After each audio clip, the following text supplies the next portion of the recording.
Hola, ¿qué tal? Qué alegría que podamos abrir una vez más la palabra de Dios en esta mañana. Bienvenidos a este espacio de Escuela Sabática.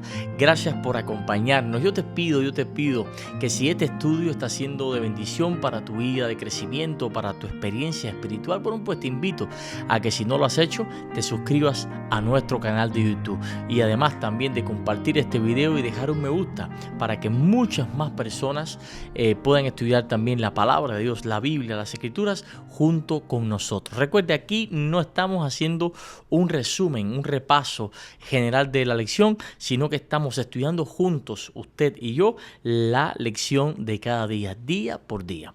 Y hoy precisamente estaremos estudiando un tema extraordinario que tiene que ver con la lección de hoy, jueves de julio, que se titula Cristo, Poder y Sabiduría de Dios. Vivimos en una época donde el mundo, familia, el mundo admira la inteligencia, admira los títulos universitarios, la tecnología, el conocimiento científico. Sin embargo, Pablo hace una afirmación que parece escandalosa. La cruz posee una sabiduría que ninguna universidad del mundo puede enseñar. Y hoy descubriremos por qué Dios escogió precisamente una cruz para salvar al mundo y por qué el Evangelio sigue siendo la respuesta que la filosofía, ni la ciencia, ni el poder político jamás pudieron ofrecer. Y eso es extremadamente escandaloso para las mentes inquietas. Así que comencemos y vamos a leer el primer párrafo de la lección de Escuela Sabática.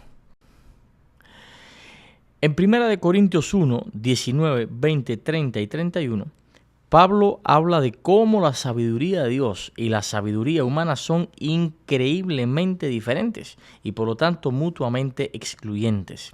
Nota que Pablo no rechaza la sabiduría como tal, sino el tipo de sabiduría humana que trata de competir con Dios. La sabiduría humana es incapaz de liberar del pecado a los seres humanos. Solo Cristo, la sabiduría de Dios, puede realizar esta obra. Fíjate, solo Cristo, la sabiduría de Dios, puede realizar esta obra. ¿Cuál obra? Bueno, pues la obra de liberar a una persona del pecado.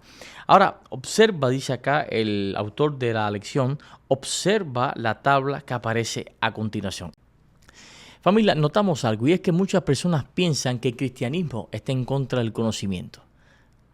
Pero eso nunca fue cierto. Yo recuerdo cuando era muchacho, cuando era jovencito, más joven de lo que sea ahora, estaba en la escuela, padres, veían mal que sus hijos fueran a la universidad por temor a que se desviaran. Se veía mal incluso a muchos de los que habían hecho estudios universitarios y se les acusaba de orgullosos, de poner títulos por delante del Señor, y nunca eso fue cierto. Y a través del cristianismo se ha confundido la humildad con la falta de estudio, o se ha asociado la humildad con la falta de estudio, con la pobreza, y una cosa no tiene nada que ver con la otra. Cuando vamos a la Biblia, de hecho, Moisés fue educado en toda sabiduría de Egipto. Dice Hechos capítulo 7, verso 22. Daniel estudió en la Universidad de Babilonia durante 3 años. Lucas era médico. Pablo había estudiado con Gamaliel, probablemente el rabino, diría yo, y la historia más prestigioso de todo Jerusalén. Entonces, el problema nunca fue la inteligencia. El problema aparece cuando la inteligencia pretende reemplazar a Dios, que eso es otra cosa. La palabra griega para sabiduría es sofía, de donde viene también nuestra palabra filosofía. O sea, amor, amor a la sabiduría. Corinto era una ciudad obsesionada con la filosofía, con los filósofos. Muy cerca estaba también Atenas, donde enseñaron los famosos Sócrates, Platón, Aristóteles, Epicuro y todos estos estoicos. Así que los griegos discutían durante horas en estos lugares sobre el origen del universo, sobre cuestiones filosóficas, pero ninguno pudo responder la pregunta más importante. ¿Cómo puede un pecador reconciliarse con Dios? Voy a reformular la pregunta. ¿Cómo puede un pecador reconciliarse con un Dios santo. Mira, la filosofía puede explicar muchas cosas, es cierto, tiene su mérito, pero no podía perdonar un solo pecado. La filosofía podía explicar cualquier cosa, menos perdonar un solo pecado, y eso solo Cristo podía hacerlo. Ese es el punto de Pablo. Ese es el punto de Pablo. Ahora vamos a observar la tabla de nuevo. La tabla resume 3 verdades monumentales, 3 verdades enormes. Primera verdad, para los que se salvan, según dice aquí, para los que se salvan, bueno, pues el mensaje de la cruz es poder de Dios. Fíjate que no dice que la cruz tiene poder, no, dice que es poder de Dios. ¿Por qué? Bueno, pues porque ahí Dios derrotó 3 enemigos de una sola vez. Derrotó el pecado, derrotó a Satanás y también derrotó la muerte. ¿Y con qué lo derrotó? ¿Con fuerza? ¿Con violencia? No. No lo derrotó con violencia, no fue con ejército, no fue con espada, fue entregándose. Y eso jamás habría salido de la mente humana, nunca. La segunda verdad que tiene esta tabla, que cuando la vi empecé a estudiarla, se ve sencilla, pero tiene verdades profundas, es que Cristo mismo es llamado poder de Dios. Cristo es llamado el poder de Dios, según 1 Corintios 1:24. O sea, dice que Él es el poder, y cuando Cristo entra en una vida, rompe cadenas. Por eso el Evangelio no es solamente información, el Evangelio es transformación. Y la tercera verdad que contiene esta tabla es precisamente cuando dice los llamados, los creyentes, los que se salvan, son exactamente el mismo grupo. Los llamados, los creyentes y los que se salvan son el mismo grupo. O sea, no existen 3 categorías diferentes, son simplemente 3 maneras distintas de describir a quienes aceptan a Cristo. Y muchos hoy buscan poder en dinero, otros buscan poder en la política, en la fama, pero realmente el verdadero poder está donde nadie lo buscaría. ¿Y dónde está el verdadero poder? Está en una cruz. Cuando leemos el segundo párrafo, nos vamos a dar cuenta de verdades tan gigantes como esta que hemos desarrollado ahora. Y mira qué interesante lo que dice el segundo párrafo de la lección. Como 1 Corintios 1:24 muestran que Cristo es el poder de Dios, en el sentido de que Él tiene el poder de salvar a las personas de sus pecados. De hecho, agradó a Dios salvar a los que creen mediante la necedad de la predicación, dice Pablo en 1 Corintios 1:21. Las expresiones para los que se salvan, los que creen y los llamados se refieren al mismo grupo, lo mismo que estábamos viendo. Por eso dije, vamos a leer el segundo párrafo, porque me había saltado parte ya para el segundo párrafo en la explicación, ¿no? Es decir, a las personas que viven la experiencia de la salvación por medio de la fe. Dice, el Evangelio es poder de Dios para salvación a todo aquel que cree, según Romanos 1:16. Fíjate, aquí Pablo introduce una palabra maravillosa. Dice, el Evangelio es poder de Dios para salvación. Y la palabra poder es dinamis. En el griego la palabra que usa ahí es dinamis. Y de ahí viene nuestra palabra dinamita, explosión, bomba. Imagínate. Pablo dice que el Evangelio es como una fuerza explosiva capaz de destruir el dominio del pecado. Ahora, no significa que Dios grita más fuerte, no es eso, significa que Dios cambia aquello que nadie puede cambiar. Mira, cambia a un alcohólico, cambia a un orgulloso, a un adúltero, a un mentiroso, a un ladrón, a una persona llena de odio. Eso ninguna ley, familia, ninguna ley puede lograrlo, sin embargo la cruz de Jesús sí. Y hay un dato histórico que quiero compartir contigo porque me resultó bien interesante cuando lo estuve leyendo. Y tiene que ver con los romanos. Los romanos usaban la crucifixión, lo habíamos visto, como el castigo más humillante, inimaginable de la época. El mismo Cicerón, lo vimos también en lecciones pasadas, dijo que ni siquiera debía pronunciarse la palabra cruz entre los ciudadanos romanos. ¿Por qué? Porque, bueno, era símbolo de vergüenza, era símbolo de desagrado, de deshonor. Sin embargo, Dios tomó ese instrumento de mayor humillación dentro del Imperio Romano y lo convirtió en el mayor símbolo de esperanza de toda la historia.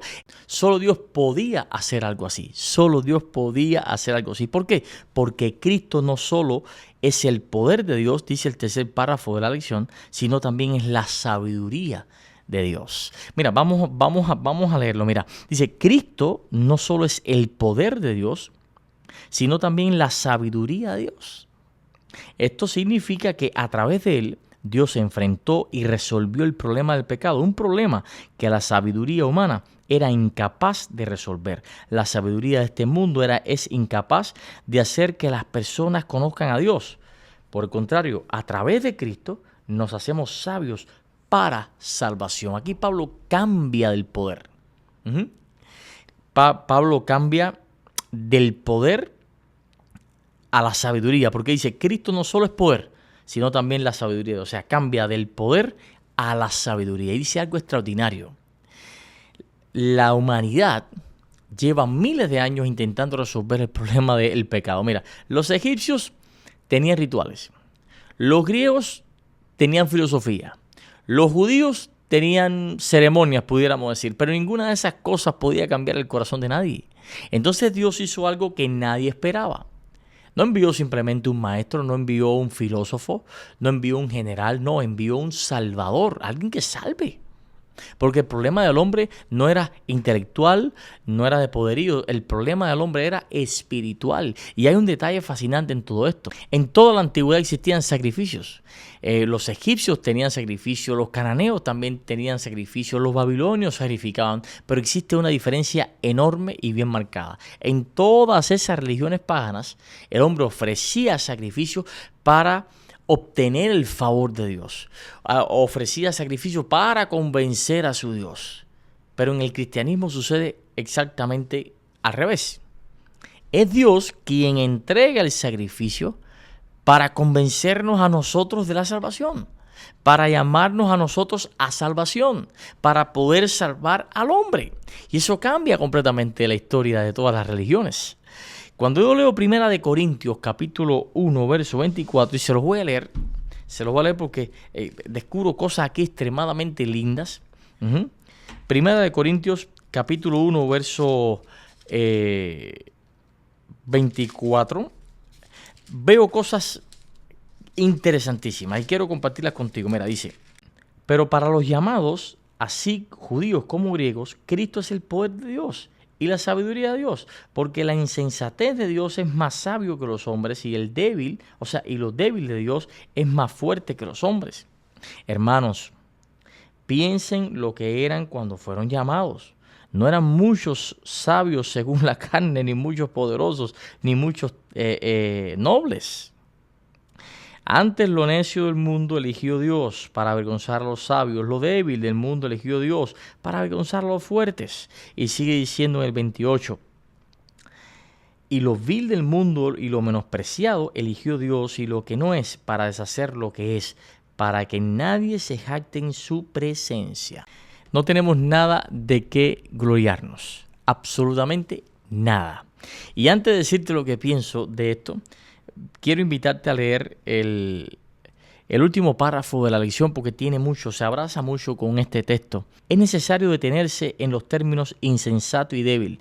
La sabiduría humana puede considerar que el mensaje de la cruz es necedad y debilidad. Sin embargo, lo insensato de Dios es más sabio que los hombres y lo débil de Dios es más fuerte que los hombres. Esto no significa que Dios sea débil o necio, sino que es simplemente una expresión que muestra cómo el poder y la sabiduría de Dios superan con creces todo lo humano. Mira, aquí aparecen dos palabras. Desde que leí acá en estos versículos, quiero decirte esto. Aparecen dos palabras que me llaman mucho la atención. Lo insensato, que lo dice también la lección, y lo débil.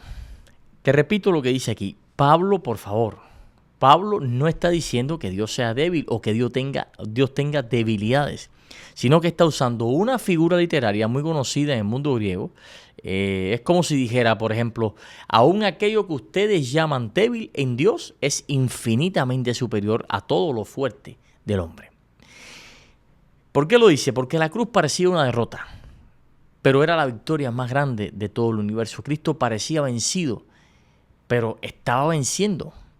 Parecía perder, pero estaba conquistando, y Satanás creyó haber ganado el viernes. El domingo entonces descubrió que había perdido todo para siempre.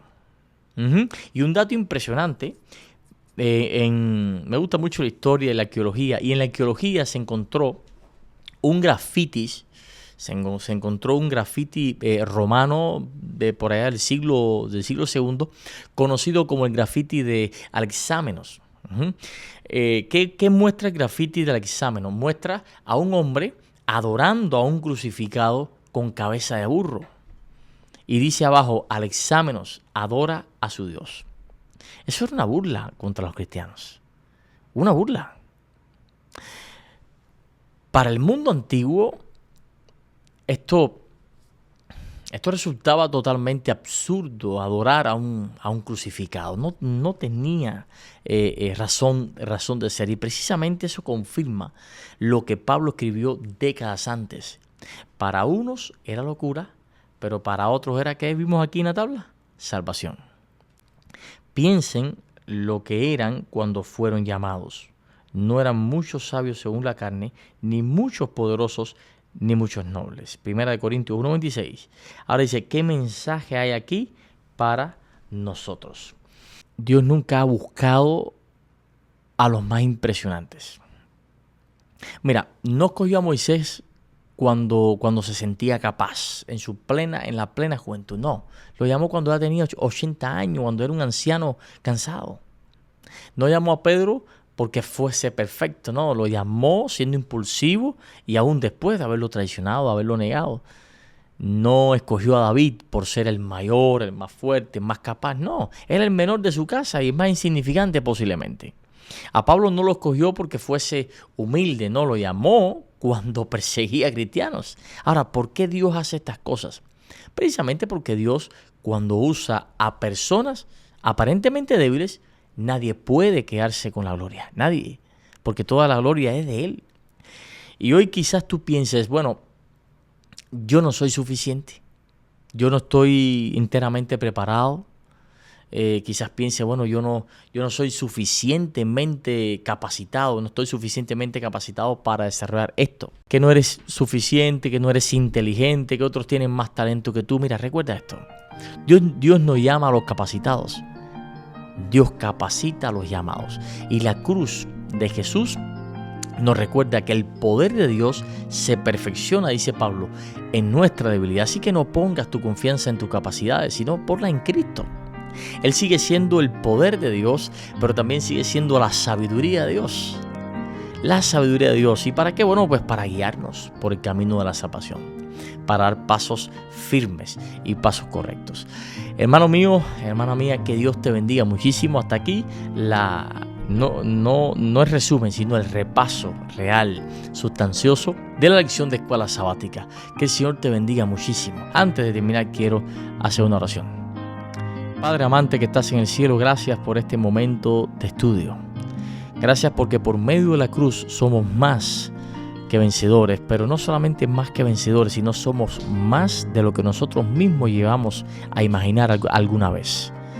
Bendice, Señor, a todas las personas que están viendo este estudio, este repaso, y llénalas del poder de tu gloria y úsalas para tu gloria. En el nombre de Jesús. Amén. Amén. Bueno, nos encontramos mañana para continuar este estudio juntos en esta maravillosa lección de escuela sabática.